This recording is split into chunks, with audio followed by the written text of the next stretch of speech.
500 કરતાં વધારે મંદ બુદ્ધિ ભાઈઓ અને બહેનોનો આશરો, આ આશરો એટલે આ માનવ પરિવાર ટ્રસ્ટ. અને મહેમાનને જોઈ રહ્યા છો, ભાવનગર શહેરથી આવેલા મહેમાન ભોજનના સહયોગ અર્થે આવેલા છે. આવો પરિચય જાણીએ.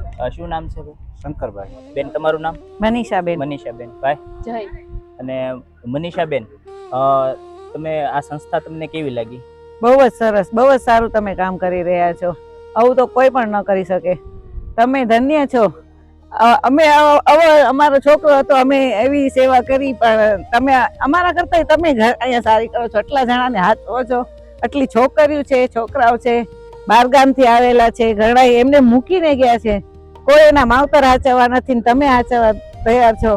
તમે ખરેખર ધન્ય છો. તમે ભગવાનના બીજા રૂપ કહી શકાય અમે. અને મનીષાબેન, મેં જે વાત સાંભળી મને પણ ખૂબ ત્રોસ થયો. તમે અનુભવ્યું છે કે મેન્ટલ ડિસેબલ અસ્થિર મગજનો જે દીકરો હોય એને સાચવવો કેટલો મુશ્કેલ હોય. શું કહેશો તમે?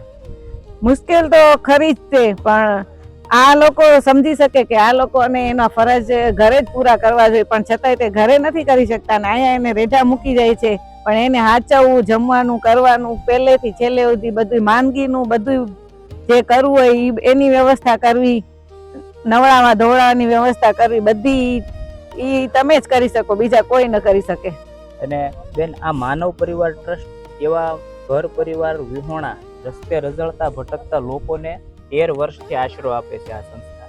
અને આપણે જે વાત કરી કે મેન્ટલ ડિસેબલ લોકોને સાચવવા જે તમે અનુભવ્યું છે, તો ખરેખર એટલું કહી શકાય કે ઘરમાં કોઈ સભ્ય મેન્ટલ ડિસેબલ થાય ને તો કુદરત આપણી પરીક્ષા લેતો જ હોય છે. એ આપણા આગલા જન્મના જે આપણે કર્મ કરેલા હોય એ તો આપણે પૂરા જ કરવા પડે, પણ આ માનવ નથી સમજતું. જે સમજે છે એ પૂરું કરે છે, પણ જે નથી સમજતા આવી રીતે રેડા મૂકી દે છે, રોડ ઉપર રખડતા મૂકી દે છે. હવે મનીષાબેન, આપણે જે બહેનોને નિહાળી ને તમે, એ બધી બહેનો ઘર પરિવાર વિહોણી છે. એને આ માનવ પરિવાર ટ્રસ્ટે એવી બહેનોને અને ભાઈઓને આશરો આપ્યો છે. એના પરિવારમાં હવે કોઈ નથી. એનો પરિવાર આ માનવ પરિવાર ટ્રસ્ટ જ એનો પરિવાર છે. અને આ બહેનોને જોઈને તમને એવું કઈ લાગ્યું? બહેનોને જોઈને બહુ જ દુઃખ થાય છે કે આ લોકો બહેનોને કેમ એવી રીતે મૂકી દે છે. આ લોકોની ઉંમર છતાં જે એને પ્રોબ્લેમ થતી હોય છે એનું કોણ ધ્યાન રાખે? એક લેડીઝનું તો લેડીઝ જ કરી શકે, બીજું કોણ કરી શકે? પણ આ સંસ્થા છોકરાઓને તો ઠીક છે, પણ છોકરીઓને સાચવે છે એ સારી વાત કહેવાય એમ. મિત્રો, આ હતા આપણી સાથે ભાવનગરથી ઊંચાણી પરિવાર ભોજનના સહયોગ અર્થે આવેલા. તો આવજો, મળતા રહેશું. Thank you, Jaybhai. આપનો ખૂબ ખૂબ આભાર. અને મિત્રો, માનવ પરિવાર ટ્રસ્ટની વધારે કોઈ પણ માહિતી માટે ડિસ્પ્લે પર આપેલા નંબર પર આપ સંપર્ક કરી શકો.